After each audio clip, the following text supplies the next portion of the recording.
Hello viewers, our today's video is about data and its processing. आज हम देखेंगे कि डेटा क्या होता है और डेटा की प्रोसेसिंग क्या होती है। डेटा हमारे पास मशीन लर्निंग के कोर्स में हम डेटा को देखेंगे कि डेटा क्यों ज़रूरी होता है और किन किन जगह पर डेटा का इस्तेमाल होता है।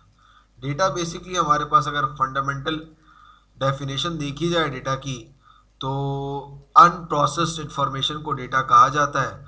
और डेटा किसी भी तरह से हो सकता है, कोई फैक्ट हो सकता है, कोई कहीं भी किसी की कोटेशन हो सकती है, वैल्यू हो सकती है, टेक्स्ट हो सकता है, साउंड हो सकता है, या पिक्चर हो सकती है, या वीडियो हो सकती है। शर्त यह है कि वो एनालाइज ना की हो, प्रोसेस्ड ना हुई हो। और डेटा कहाँ कहाँ ज़रूरी है? डेटा साइंस के लिए डेटा बहुत ज़रूरी है, मशीन लर्निंग में डेटा बहुत काम आता है, आर्टिफिशियल इंटेलिजेंस में। अब डेटा कोई भी मॉडल ट्रेन करने के लिए हमें ज़रूरी है कि हमें डेटा चाहिए। बिना डेटा के हम मॉडल ट्रेन नहीं कर सकते या किसी भी चीज़ को ऑटोमेशन पे नहीं ला सकते जब तक हमारे पास डेटा रिक्वायर्ड नहीं होगा, यानी कि रिक्वायर्ड डेटा हमारे पास मौजूद नहीं होगा, तब तक हम कोई भी मॉडल ट्रेन नहीं कर सकते मशीन लर्निंग के थ्रू। अब डेटा साइंस में डेटा ज़रूरी इसलिए होता है कि हम डेटा में से इंसाइट्स निकालते हैं, इसलिए डेटा होगा तो डेटा साइंस एग्जिस्ट करेगी, जाहिर सी बात है। और जितना ज़्यादा डेटा होगा और जितना वेल मैनर्ड डेटा होगा और करेक्ट डेटा होगा, एक्यूरेट डेटा होगा, हमारी मॉडल की एफिशिएंसी उतनी ज़्यादा होगी। इसका डेटा डेटा पे डिपेंडेंट होना, मशीन लर्निंग का डेटा पे डिपेंडेंट होना ज़ाहिर होता है कि मशीन लर्निंग डेटा के ऊपर कितनी डिपेंडेंट है। अब हमारे पास बात आ जाती है, एक एग्जाम्पल है कि फेसबुक ने व्हाट्सएप को इतनी महंगी यानी कि ह्यूज प्राइस में, यानी कि 19 बिलियन डॉलर में क्यों ख़रीदा। यहाँ पर सबसे बड़ा सवालिया निशान ये है कि उसको क्या वो ऐसी व्हाट्सएप जैसी एप्लीकेशन नहीं बना सकता था? बिल्कुल बना सकता था, पर जो उसके यूज़र्स और जो उसके पास डेटा था ना, वो फेसबुक को रिक्वायर्ड था। इसकी वजह से उसने इतनी बड़ी अमाउंट दी, व्हाट्सएप को ख़रीदा इतनी बड़ी अमाउंट में। इससे हमें डेटा की इम्पोर्टेंस पता लगती है कि डेटा कितना इम्पोर्टेंट है आज के दौर में। और डेटा आने वाले वक्तों में, बल्कि आज के वक्त में, डेटा जिसके पास जितना ज़्यादा डेटा है वो उतनी ज़्यादा उसके मॉडल्स, उसकी चीज़ें उतनी ज़्यादा एफिशिएंट हैं, वेल मैनर्ड हैं, मैनेज्ड हैं ड्यू टू डेटा। अब डेटा की बात करने के बाद हम बात कर लेते हैं, डेटा जब प्रोसेस हो जाता है और कुछ मीनिंगफुल बन जाता है यूज़र के लिए, तो वो इंफॉर्मेशन बन जाती है। और अगर नॉलेज की बात की जाए तो combination of information, experiences, learnings, insights, reports, इन सब को कॉम्बिनेशन जो है वो नॉलेज कहलाता है। कि जब हमारे पास इंफॉर्मेशन के अंदर भी जब हम रिसर्च करते हैं, उसको स्पेसिफाई करते हैं, तो कोई ना कोई नॉलेज हमारे पास आ जाती है। अब जैसा कि हम मशीन लर्निंग का कोर्स कर रहे हैं, तो मशीन लर्निंग में डेटा को 3 टर्म्स में डिवाइड किया जाता है। जिस तरह से हमारे पास ट्रेनिंग डेटा, वैलिडेशन डेटा और टेस्टिंग डेटा होता है। अब ट्रेनिंग डेटा हमारे पास क्या होता है?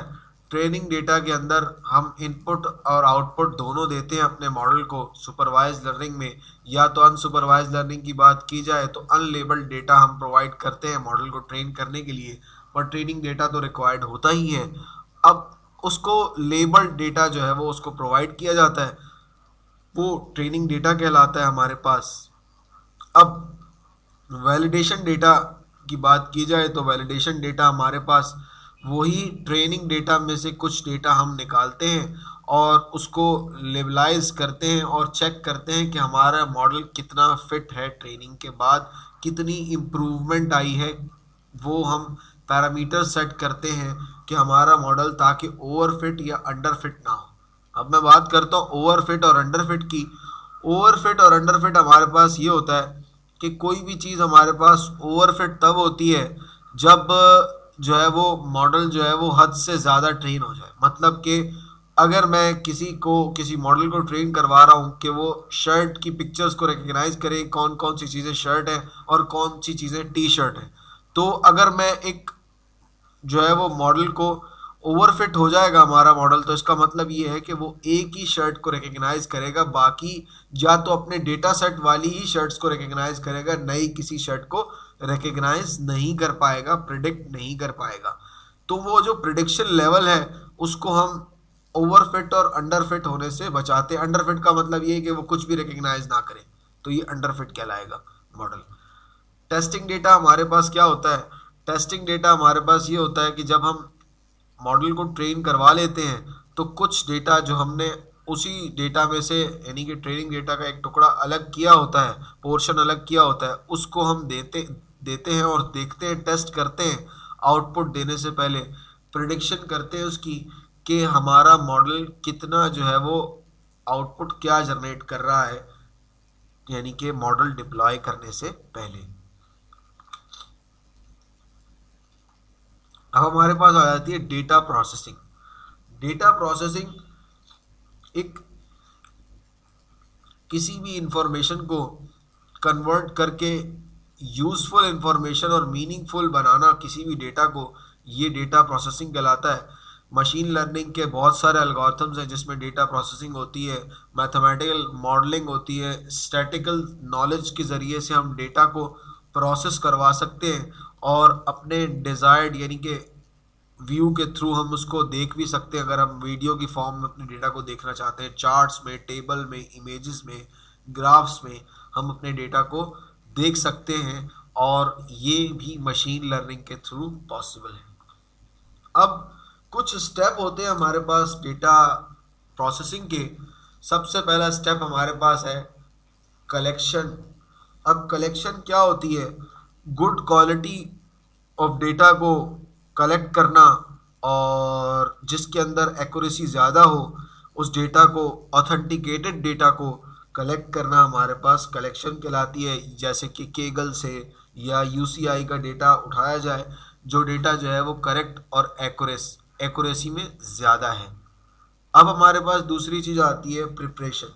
अब डेटा तो हमने कलेक्ट कर लिया है, डेटा की प्रोसेसिंग और डेटा रॉ फॉर्म में हमारे पास है, हमने कहीं से भी उठाया है, तो उसको एक मैनर्ड फॉर्म में लाना, उसको एक्सप्लोर करना, डेटा को, डेटा की प्रोसेसिंग करना, फिल्टरिंग करना, ट्रांसफॉर्मिंग करना, ये सब हमारे पास मॉडल को देने से पहले ये प्रिपरेशन कहलाती है।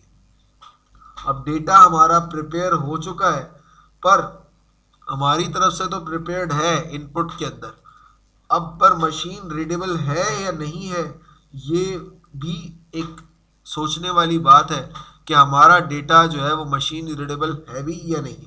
तो हम क्या करेंगे, कुछ मशीन लर्निंग के एल्गोरिथम्स अप्लाई करेंगे। इसमें हाई कंप्यूटेशन और एक्यूरेसी की ज़रूरत होगी कि हम अपने एल्गोरिथम्स के ज़रिए से अपने डेटा को मशीन रीडेबल बनाएं, कन्वर्ट करें नॉन रीडेबल डेटा को मशीन रीडेबल डेटा में। अब हम बात करते हैं प्रोसेसिंग की। प्रोसेसिंग एक ऐसी स्टेज है जिसमें हम एल्गोरिथम्स और मशीन लर्निंग टेक्निक्स लगाकर मशीन से एक्शन परफॉर्म करवाने की कोशिश करते हैं, ये प्रोसेस कहलाता है। अब आउटपुट क्या होगा हमारे पास? आउटपुट हमारे पास जो मशीन लर्निंग एल्गोरिथम्स लगाए हैं हमने, उसकी हमें जो रिक्वायर्ड, हमारे पास जो हमें चाहिए था, वो जो हमारी रिक्वायरमेंट थी, आया वो मशीन पूरी कर रही है या नहीं पूरी कर रही है, हमारा डेटा किस तरह से, हमारे डेटा को उसने देखकर क्या आउटपुट प्रोवाइड किया है, आया वो रिपोर्ट की फॉर्म में, ग्राफ की फॉर्म में या किसी पिक्चर की फॉर्म में, हम उसे आउटपुट कंसीडर करेंगे। अब हमारे पास आ जाती है स्टोरेज।